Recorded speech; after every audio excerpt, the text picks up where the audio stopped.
back probably to the fall. So I started kind of studying on and off, basically just trying to get a grip of the test. Because I always started, if I'm going to go to law school, I want to go to the best of the best schools. So that's kind of my window of the schools I want to go to. But it just wasn't working out. I kind of borrowed some of my friends' Kaplan books and doing things on the internet and taking practice tests. And I think the highest I got was a 162, and I wanted to do better. So I'd heard your podcast, and I kind of liked your approach and how you approach questions. So I thought, let me, I guess, dive all the way in and start kind of from scratch all over again and try to reteach myself things that I don't think I properly did the first time. So that's where I'm at, I guess, in terms of where I'm at. And the section I struggle the most with is the analytical reasoning. So getting better at that is probably, I think, the biggest catalyst to maybe getting that better score that I want. So, yeah. Sure. Well, I'm glad you found me. I'm glad you joined the course. I'm excited to have you on board and help you out there. So analytical reasoning, by that you mean logic games? Oh, no, I meant logical reasoning. Yes. Sorry. Apologize for that. Yeah. Yeah, of course. Sure. So logical reasoning. Yeah. A lot going on there, a lot of different question types. Yeah. What does your review process look like?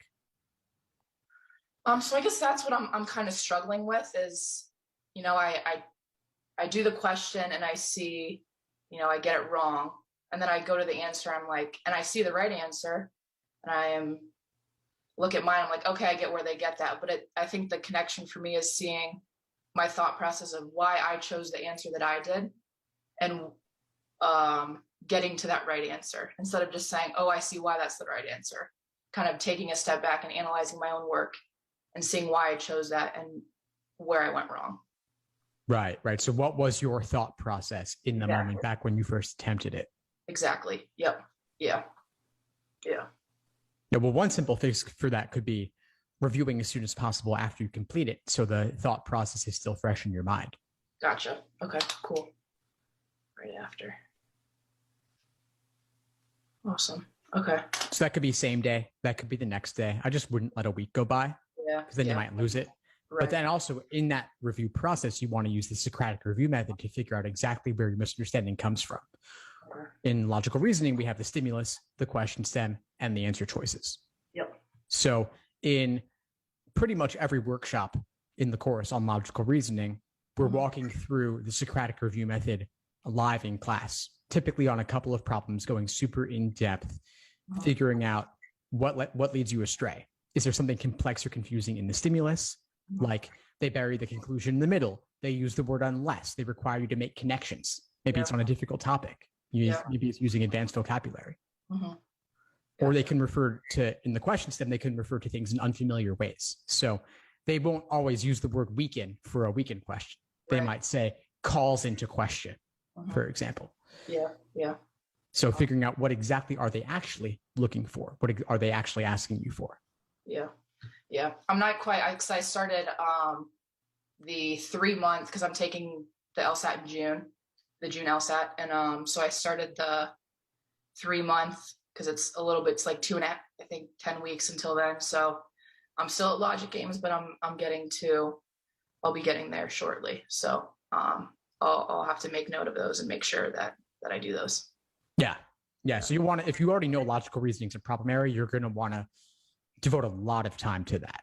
And there's a lot of different question types. Of course, it's not only about the question stem type. It could be method of reasoning in the stimulus. Or it could be confusing answer choices. So tempting wrong answers, unappealing right answers. And so logic games, I mean, if you feel pretty good about them, relatively speaking, maybe you want to adjust your study plan a little bit and get into the logical reasoning a bit earlier. Gotcha. Okay. Yeah, I think it's just timing. So I get a lot of it. It's just, and I've since beginning the course, a lot of the process you've used, it's kind of helped me speed up a little bit. So maybe I will try to take some more time in the area that I'm struggling in. Yeah. Fantastic. Makes perfect sense. Cool. Awesome. What else is going on for you? I think I think for me, it's just the plan really helps because it sets that structure, and knowing what to study every day. So I think that's really, really helped me, to be honest. And I could dedicate that time before, but making sure that time is used most valuably, so that's really my only areas that I'm kind of focusing on right now. So yeah. Great. Will, reach out if you have any questions at all. I'm always happy to help and do what I can to point you in the right direction, and come to class as well. Feel free to ask your questions there too. Cool. Awesome. Will do. Thank you so much. Thanks for tuning into the show. Please subscribe if you haven't done so already to be notified of new episodes as I release them. And feel free to reach out if you need anything at all as you move forward with your prep. I'm happy to help however I can. In the meantime, I'll wish you all the best and take care.